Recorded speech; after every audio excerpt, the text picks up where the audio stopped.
was a couple years ago. Oh, that's awesome. It's all, you know what, it's always nice to meet the people that you admire when you're kids, right? Like when you meet it.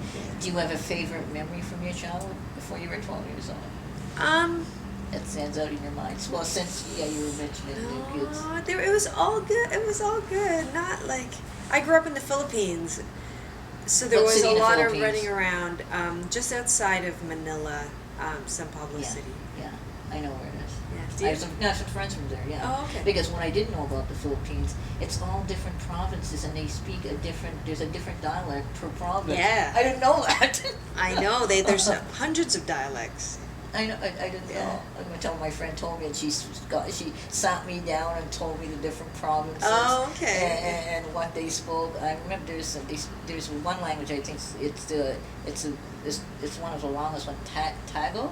Tagalog. Well, Tagalog is the main Tagalog. dialect. Yeah. So they speak that. They would speak that in Manila, right? Yes, that's right. Yeah. So that's what majority of the people in Manila speak. Yeah.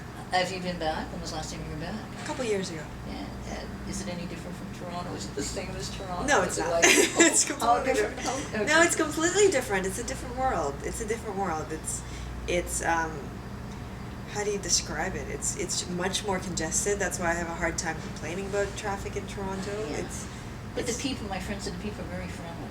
Oh, yeah, absolutely. That's right. Yeah. But you know, and the thing too, she told me, the fruits you have there, it's the same thing you would have in the Caribbean, warm tropic fruits. Yeah, lots of mangoes, lots of pineapples.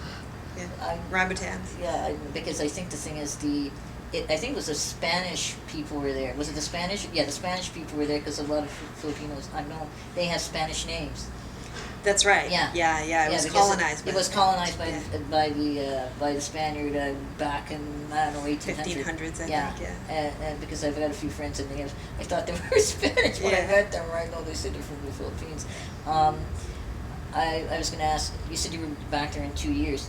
You have a charity that's associated with the Philippines. Don't you some kind of charity? Because I read something that you help with some kind of relief. I know. I did a little. I never like to blow that up too much because I try to help as much as possible whenever Filipino groups ask me to participate, and I wish I could do more, and I haven't done that. You've done a lot. I think that's great. I haven't done that much with them in a while. You're talking about a charity called, I think, Gawad Kalinga, and they do is they build homes in the Philippines. Yeah.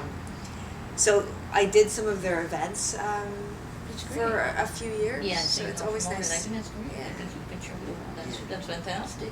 And when you were, this is just my curiosity. Before you were singing, did you ever go to nightclubs?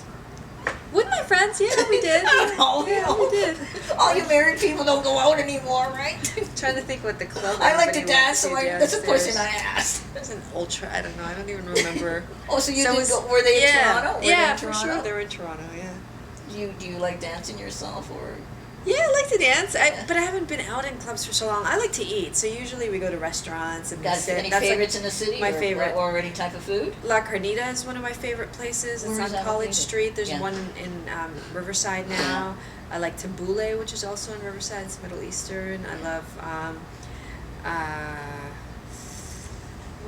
what other places? Patois is a Chinese Jamaican place on Dundas. Dundas. Yeah. I can't remember the exact. It's west though. I think it's west. Yeah, it's in the West End. End. And then I like my pho. I like my dim sum. I like a good steak. I do. I love food. Yeah. Well, you're still skinny, so you don't have to watch your weight. You can eat as much as you want. I just eat on the weekends. Well, you can eat. Well, you know what I saw that you guys went bare. What is it? You stripped down to your? Was it just to your underwears or something? It was. I think it was like 2 years. Was it 2 years ago? Yeah. And that was because we wanted to talk about body image, and I think that was really important for the show. We wanted to talk about looking the way you actually look and presenting that picture, because we're so used to seeing photoshopped images and perfect images, and we thought, hey, we're on TV every day, and we've got makeup on, and our hair is done, and obviously we pick our clothes to look well for television. How about we just bear it all, no makeup, great. That's great. And just to show body image. It was amazing. I think it was probably one of the best kind of feedback that we've ever gotten. That's great. Yeah. Because the point is that being in working in a magazine world, Yeah. they do Photoshop. I think, well, it's twofold in a way, because the thing is that if they weren't doing it, would the magazine be selling? That's what that's what you would say, right? So Yeah. are they doing something correct? Because I'm saying Vogue does it all the time.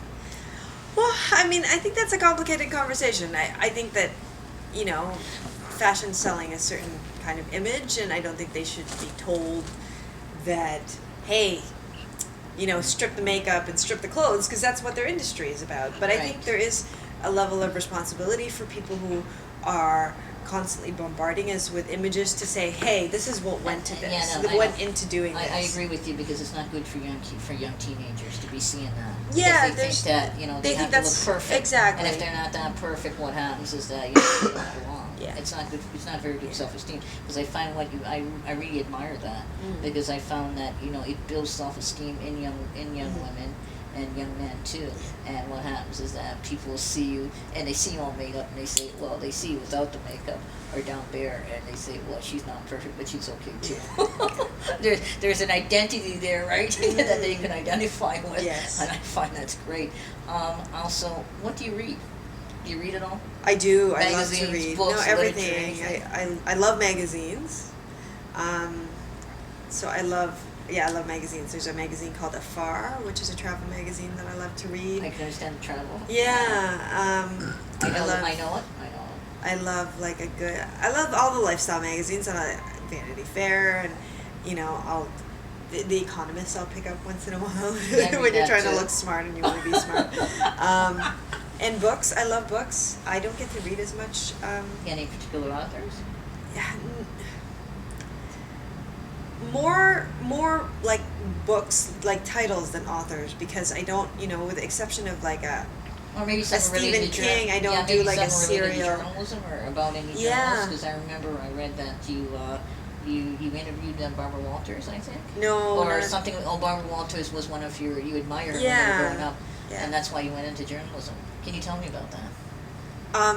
I just, growing up, and you're trying to figure out what you want to do, I just watched her all the time, and I thought, what an interesting life she leads. She gets to talk to people who are interesting, and she gets to bring that to everybody else, and I thought, that's what I want. That's what I want to do. Yeah, I know. She's still going. She's like 83. Yeah, I know. She was one of the first. I believe she was one of the first journalists on the Today Show.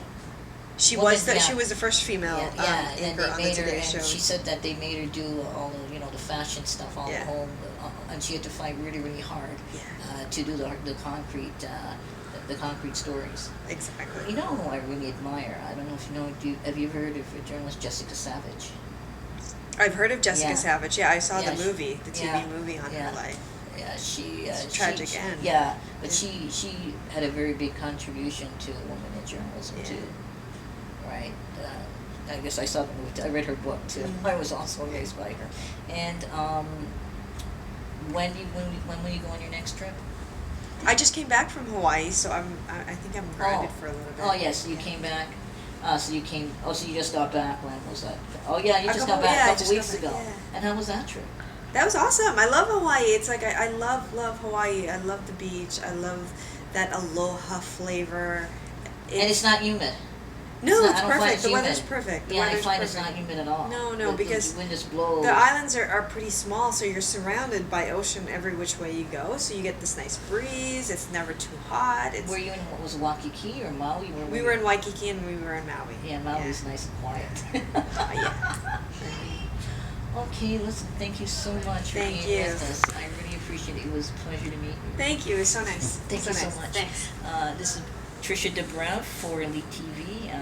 You can check us on the web at elitemagazine.ca. Have a good day.